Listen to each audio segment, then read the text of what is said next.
What's up, everybody? Welcome into another episode of Profit Picks.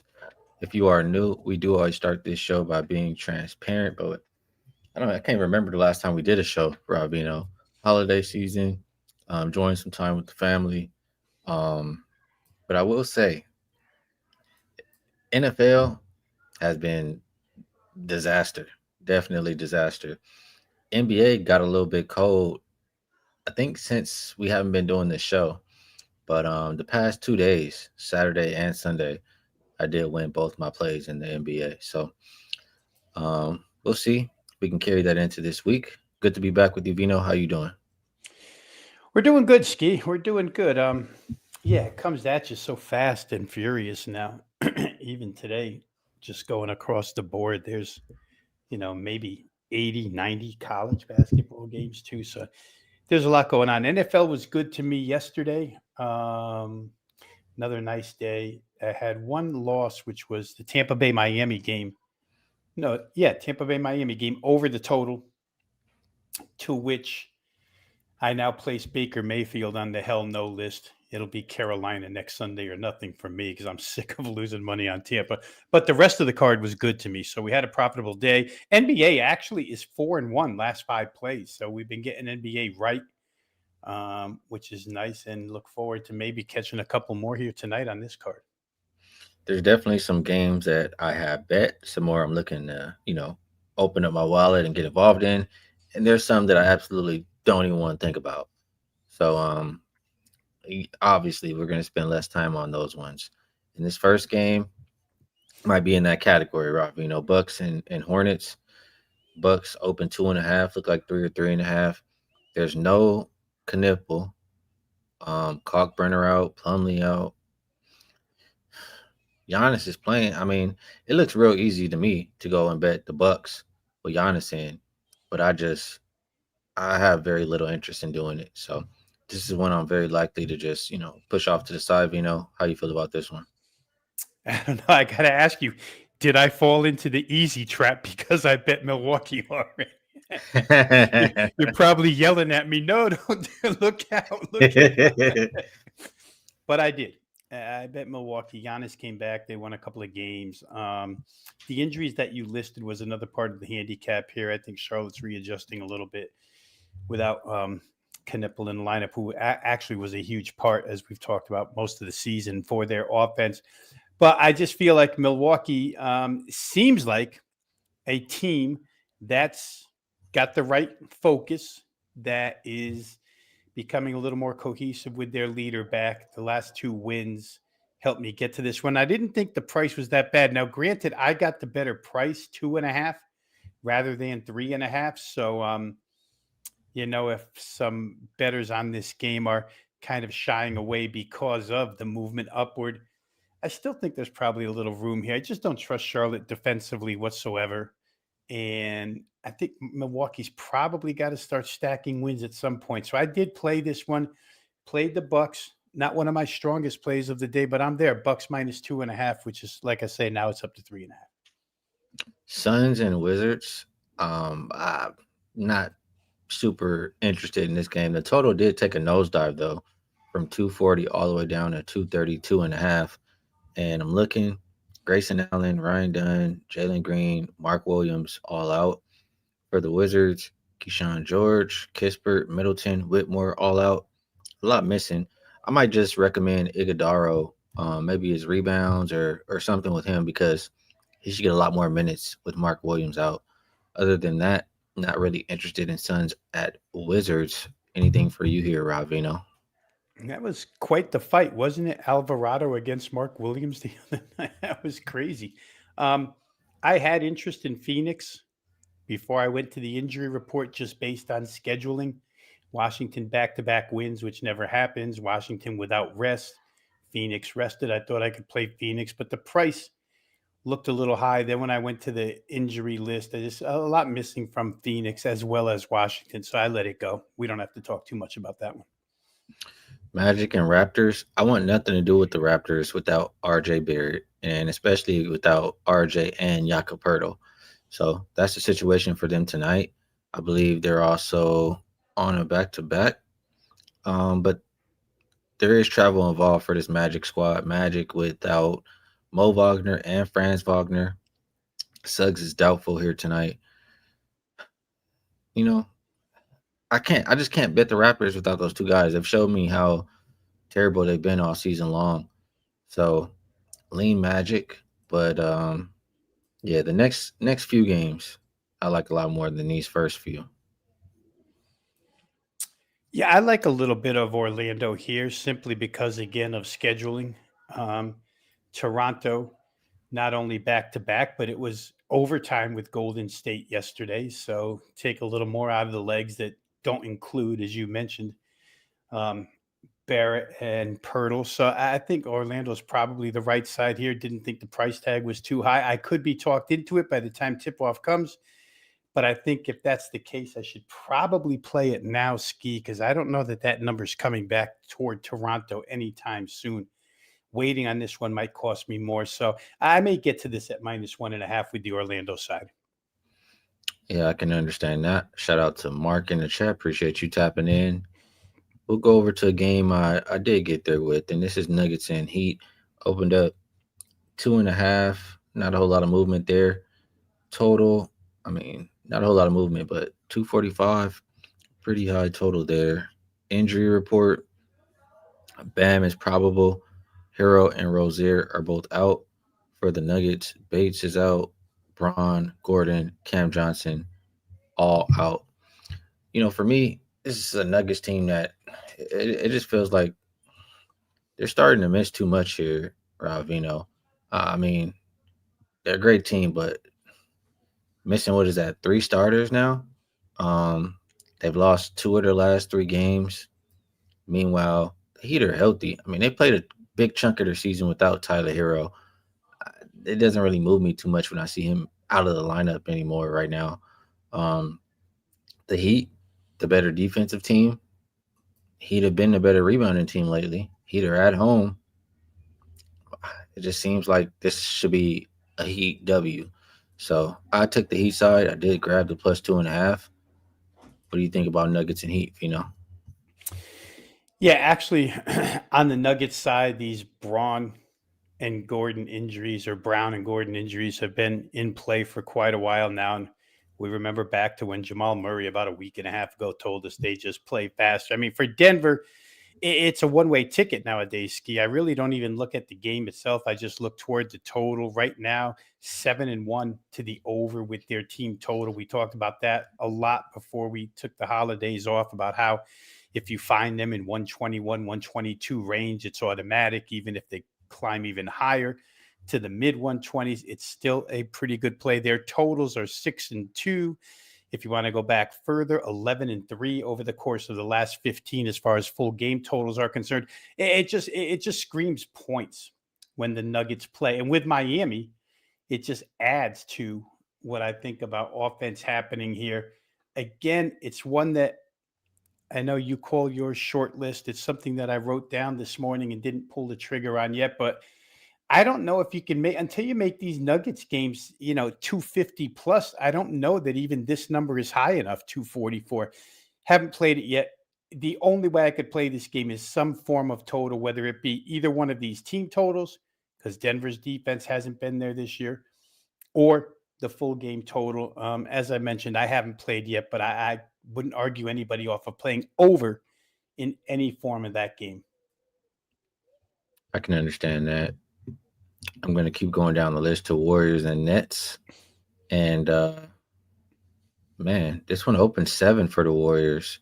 Came down, going back up. I see some 6.5s out there actually right now.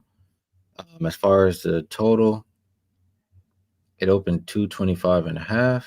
And I guess it came down and went back up again for this one too. Because right back at 225.5. I'm just double checking, glancing here to make sure I didn't make a mistake. But yeah, that's what I'm seeing so far. So I guess that's what you get when Steph Curry is listed as questionable and then is removed from the injury report and upgraded to available to play. Um Vino, I'm gonna ask you because I did not watch the Warriors game yesterday. I know they played, but Steph got hurt or something. I heard like I saw some kind of notification where Steph got hurt. Um, it looks like everybody was assuming he wasn't going to play. Like, did you see what happened there? What kind of injury it was? Well, I saw that he was out of the game when I turned back because I was bumping around between football and basketball. But I agree totally because when I looked at these games last night, it seemed like the move against Golden State happened proactively without any real knowledge of or confirmation of yes or no. And now that he's off, we see, like you say, the total backup. So couldn't have been that serious, Ski. I didn't see the exact injury at the time. I would say in this case, Steph has been playing pretty well as of late, as has the team for the most part. It's almost like Steve Kerr. We talked about him and his, rotations and his coaching, et cetera, et cetera. But it seems like he's rounded the troops up here. I would think that in this case, if Steph is involved and we see wow, I'm just looking now, it's even climbed higher. This team total for Golden State was 111 and a half. It's now 115 and a half. 115 and a half. I don't know that scares me. That would be the only way I look. You could perhaps look at a Brooklyn team total under if you think it's going to be lower scoring. Haven't played the game, but I think I could be talking to the Golden State team total over tonight.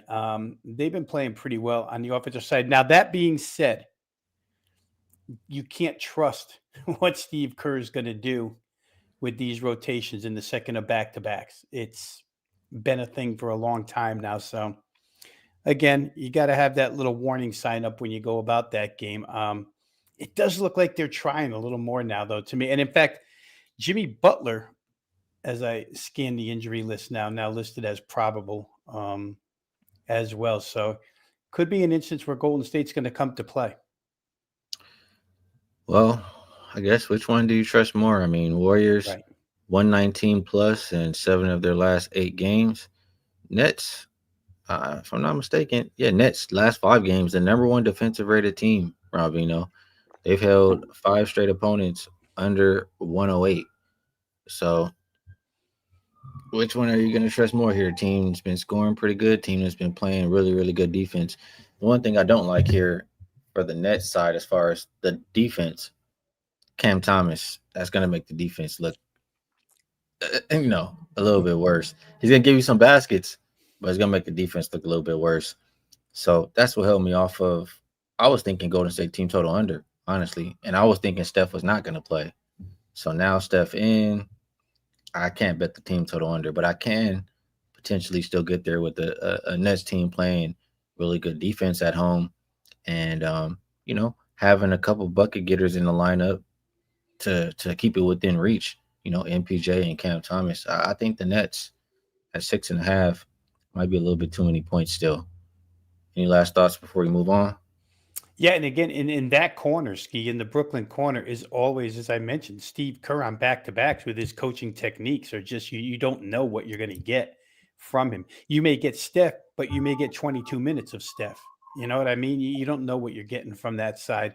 And real quick, just to harp a little bit on your, on you mentioning the Brooklyn team defense. Remember the quotes that we had last week from Nick Claxton, who said that was an angle they were taking. I mean, that seems to be their, I'll call it identity, or the identity that they want to present in games now as a defensive minded team. So again, two sides of the fence, lots of offense or lots of defense. What do you want? I'll just leave the total alone. I'll rock with the home team playing some defense, getting a few too many points, I think, here for me. So I had it on my short list. I'll put a check mark next to that one. T-Wolves and Bulls open 4 up to 6, total open 238.5, up as high as 243.5. I'll mention the injuries. Terrence Shannon Jr. is out. Zach Collins out. I mean, this is absolutely, I cannot bet this game, Ravino. These are 2 teams. I want to fade both of them. Timberwolves don't deserve to lay really versus anybody. And the Bulls, they stink. They're going to have to show me some kind of consistency before I even consider backing them again. So this is an easy pass for me, Reno. Anything for you here? It's funny, they had that 5-0 ATS run going until they lost to Milwaukee. That 5-0 consisted of back-to-backs over Cleveland, back-to-backs over Atlanta, and then one against Philadelphia. So they definitely capitalized on two teams, and Cleveland and Atlanta, none of which played defense. But I'm with you where Minnesota's concerned. The night that they played Denver, Christmas night, right? Christmas night, because Jokic had like 56 and Ant was going crazy in that game as well. And it looked like for the first time they were actually their demeanor looked like they wanted to win a game. But for the most part this year, Minnesota has been lackadaisical, in my opinion, especially on the defensive end. So it's very difficult. I don't know what their road favorite record is, Skee. I don't have it exactly in front of me, but I don't think it's real good. I think you're burning money betting the Timberwolves as a road favorite this year. So if I were going to play, I'd play Bulls and Bulls only. That would be my suggestion. They were 5-0 against the spread before their most recent loss to Milwaukee, but I couldn't lay points with Minnesota here. 3-7 is the record for it's the just Wolves not as a good. road favorite. Burning money, absolutely. Hawks and Thunder, you're missing a little bit too. I'll keep this one simple. Trae Young questionable, Jalen Johnson out, Porzingis out. I mean, it is some question marks on the OKC side, but you're just missing too much already for Atlanta for me to even consider. So it's Thunder or nothing. I think I'll just stay out the way here. Anything for you, Vino? Hawks and Thunder. Yeah, I think I capitalized on OKC yesterday. They were off the back-to-back losses, and they lost again to San Antonio inside those two. And I played their team total over 120.5 yesterday, and they came out with a vengeance. Got the 129 cash the ticket, so I'm happy with that. I'm going to pass this one. All right, we agree on that. Cavs and Spurs. Interesting. I'll say that. It did open 4.5 for the Spurs, down to 3.5. Total went up from 241.5 to 243.5. De'Aaron Fox is questionable. Max Strus and Larry Nance Jr. are out for the Cavs side. Here's where I'm at, Rob. The Cavaliers. I've been saying they stink. They suck. They've been terrible, and they have been.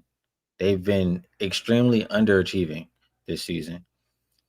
Now they're getting a little healthier, and it's getting to the point where we're starting to see them as dogs, in these games.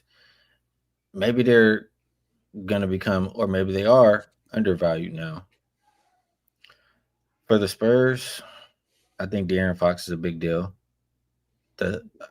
Obviously they were winning to start the year without him, but he's been a big part of what they've been doing since Wemby's been hurt. I know Wemby's back in the starting lineup now, but you want De'Aaron Fox out there if you're a Spurs backer. I want to think that Cleveland can keep it close. That defense has just been so horrendous that I haven't been able to push the button. If De'Aaron Fox is out, obviously you're going to love having the Cavs plus 3.5 in your pocket. Still doesn't mean it's going to win. That's the direction I lean, though. How do you see it, Vino? Yeah, I'm going to say kind of the same thing because the Christmas Day game, Cleveland took money. The money came towards the Cavaliers side, and I didn't understand why anybody would want the Cavaliers at that point. They had just beaten New Orleans by 23 the game before, but Cleveland played a heck of a game. I mean, the Knicks' fourth quarter rally was crazy in that one. So when that happened and Cleveland covered, I'm like, well, that's 2 in a row. And maybe the money knew something because Cleveland looked motivated, and then they go out and get whacked by Houston by 17 with some rest. And I'm like, it's the same old Cleveland. They stink.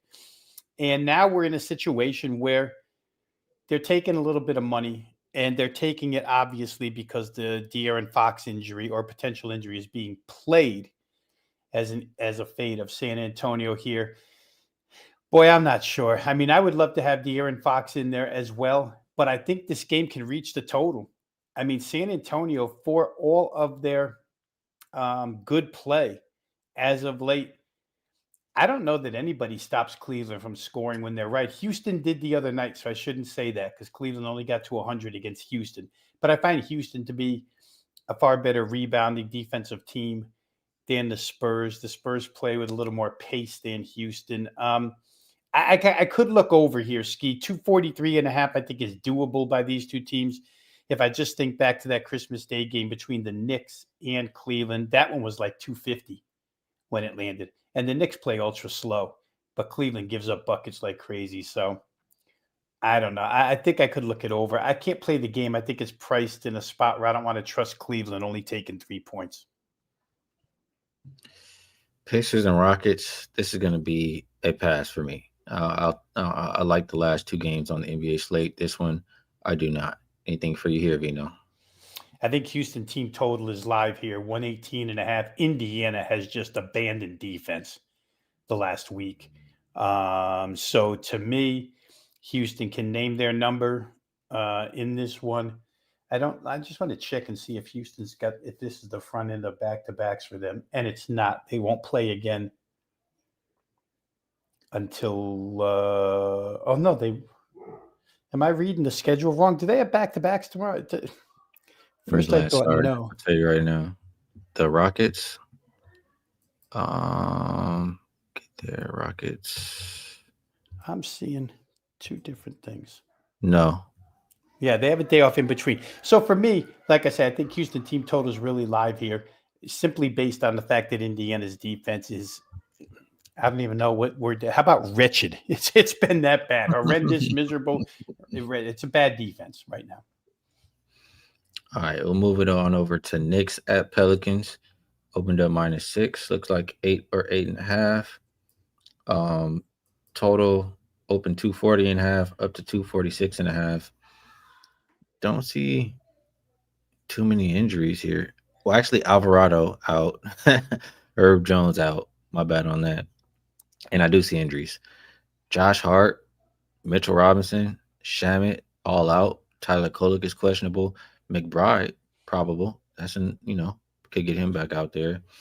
But this just, the Pelicans failed to cover 2 games after covering, every game for a while. But they've been playing solid basketball. And this Knicks team, Jekyll and Hyde on the road. On the road, they don't even have a winning record. Now, all these injuries, and you expect them to win by margin. Versus the Pelicans team, I think, is playing competitive at the moment. I can only look towards the Pelicans plus. How do you see it, I feel like we agree on that, Skee. The Knicks home road dichotomy is significant, no doubt about it. And I just don't know that with all the injuries that they'll bring the effort. The Pelicans, for what it's worth, have brought effort almost every night for the last 3 weeks. Up until this recent 3-game ATS losing streak, it was 6 in a row, like you say. It was 9 out of 10. They were due probably to go south for a couple of games, but I don't know that this is the game here to play against them. The Knicks, again, they're not that good of a defensive team either. I mean, they played 1 quarter in that Cleveland game, 1 quarter, fourth quarter, and they won, and that was on their home floor. I would think points are probably worth taking here with New Orleans. All right, we're in agreement on that. We'll go to the last game on the NBA slate. That's the Mavs and the Blazers. Opened up with the Mavs as a small favorite. Flip, we now see the Blazers -2.5 or 3, depending where you shop. Total came down a little bit from 234 as low as 231.5. Let's take a look at some of those injuries. For Dallas, Anthony Davis is questionable. Brandon Williams questionable. For the Blazers, Time Lord is probable. Jeremy Grant is questionable. There will be no Scoot, Drew Holiday, Matisse Thybulle, or Wesley. 3 of the last 4 were doubtful, but I'm assuming, they haven't been playing. They're not going to play. It is a back-to-back for the Blazers. The Blazers have been good on back-to-backs. I want to say they're 4-1 ATS. Now, granted, they're not always laying points here, Rob Veno. So that's a whole nother different story. I chose to go with Dallas team total under 116.5 here. And if I'm liking the Portland side at all, it's not because they're putting the ball in the basket. I just start there. It's the worst offensive rated team in the last 5 games. Top 10 defensive rated team, though, in that same span. And the Mavericks, their offense has been not great. If I get specific numbers, I think they're 27th offensive rated team last 5 games. They failed to eclipse 116.5. It's either, and I'll tell you right now, it's either 6 of their last 7 or 7 of their last 8 games. And the Blazers, Looking at their last, what's this, 4 of their last 5, they've held opponents under that. So Dallas team total under was what I got there with here at 116.5. Rob Veno. I think if the Blazers going to win, it's more defensive, slower pace game. How do you see it? It's interesting with the Mavs. Team total is 12-2 to the over their last 14. But I've always said, Skee, saying games go over is nice. You have to put it into context of what the number is. So let's just use tonight's number, 116.5. They've only, in that 12-2 run, they've only gotten over 116.5 4 times. So 8 times they didn't, even though it's a 12-2 over record, it's Right. not against this number. And like we always say, we're betting numbers here. So that number probably seems a little bit too high. And in fact, one of the games where they got over, it was an overtime game, overtime aided to get to 133. And so, certainly, guys that are in the chat, and we have an extremely knowledgeable chat room on your show here, Skee. You got to put these things into context. So, not going to argue anybody off of that. I would say this: the Portland home numbers, you can't really dispute them. They're a really good home dog. They're not a good home favorite. And now that the line is switched, I don't think I would want Portland in the favorites role. Obviously, there's defensive pieces missing for Dallas. It's rim protection for, Portland. It's at the head of the circle with Holiday. So I don't know. I didn't play the game, but I think it's important to let everybody know that, just because Dallas is 12-2 team total over last 14 doesn't mean they're over 116.5 at all. Yes, indeed. The number is the equalizer. Yeah, Number, absolutely. it's important. All right, let's talk a tiny bit. I don't even think I made a banner. Yeah, I did. Rams and Falcons. Your football opinions have been much better than mine lately, Rob Vino, or really all season. So, uh, I don't really feel strong about this game at all. I'll say, I'll ask you, are the Falcons eliminated from the playoffs yet? Yes, they So they are. don't really have much to play for.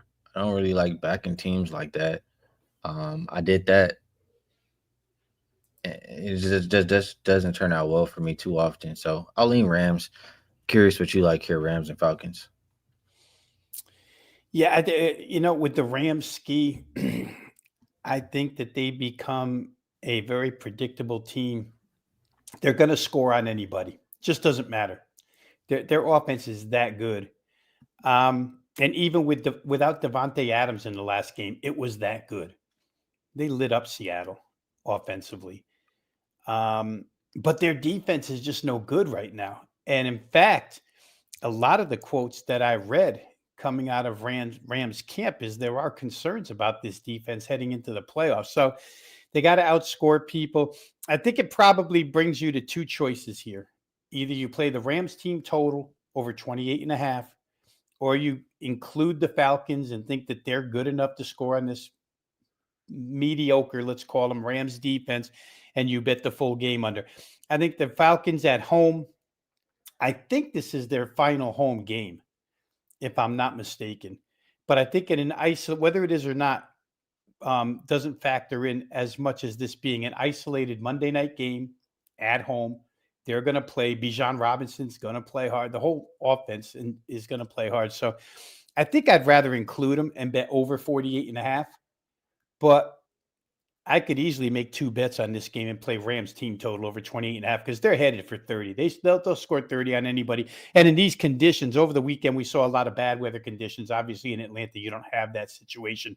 Just a fast track for the Rams to score on. So for me, it would be either of those. I kind of like the full game over a little bit better, but the team total as well. All right, good stuff. We'll wrap it up on that note. Move it on over to best bets. If I can find, well, yeah, let's move it over to best bets because I did not prepare any graphics. Um, I'm just trying to make it home. I'm gonna finish this show, drive to one more destination, do the next show, then drive home, and be making plays all in between. So, um, Yeah, Vino, I'm gonna pass it to you. I'll ask you if there's anything you would like to promote, and if you have a best bet for the show, we'd love to hear it. If you don't, it's all good. Basically, the one thing I'll promote is Wager Talk currently still has a Christmas special going on. It's basically 25% off anything you want to purchase daily, weekly, monthly, a 3-day package, whatever. You're going to get 25% off with a coupon code, which is what I want to get correct here. That's why I'm looking it up, Skee. I want to make sure I get the code right. I thought it was Xmas 25. Now I can't even find the thing. But regardless, you can go to wagertalk.com and certainly find it. It is a Christmas special active now. Any sport, any play, any Xmas length of 25. It is. there you go. So it's coupon code Xmas 25. You get 25% off of anything. I think that's the best route to go for the viewers here. Now, best bets. I'll just go back to the top of the board. I think Milwaukee's a winner tonight. I just Charlotte, a lot of offense out. Knipple had become such an integral part of that offense. And I think Milwaukee, I could be wrong. I've been burnt by Doc Rivers before. And if so, I'm going to come on the show tomorrow and you're going to hear about it from me, how Glenn did me wrong again. But I think they're in a good spot right now, Milwaukee, as far as play is concerned and as far as value is concerned, because certainly they're 2 buckets better than Charlotte when they're playing healthy and at their best. So give me the Bucks. Best bet -3.5. Good stuff, Vino. For myself, I will just promote that I do have a best bet in college basketball. I am 21-10 in college basketball so far this season, and my top 4% or higher basketball plays in general. I've hit 12 of the last 15, so see if we can get that one there tonight in college basketball. For the best bet for this show, let's try to give a number that is still out there, a number everybody can currently get. And I am going to go with I'll do it as a team that's been good to us. I mean, it's still 1, 2. Or here's what we do. Can't get that. Everybody can't get that number. So we'll go with, as my guy Jay Money would say, the Heatles. We'll go with the Heatles. It's a little chilly, like you said. We'll turn the heat on today. We'll go with Miami plus 2.5. A little bit too much missing for the Nuggets, missing 3 starters. They've lost 2 of their last 3 games. Miami's the better defensive team. They've been the better rebounding team. They're at home. They can get the W tonight. So Miami will be my best bet for the show. Vino, I always appreciate you taking the time to break these games down with me. Definitely helps my process, and I'm sure helps everybody else. To the people in the chat, we appreciate you. A lot of great cappers and just great people, and we're all just trying to help each other win. So always want to let you know you're appreciated. Best of luck, everybody, on all your action. We'll be back again tomorrow, and we'll catch you guys then.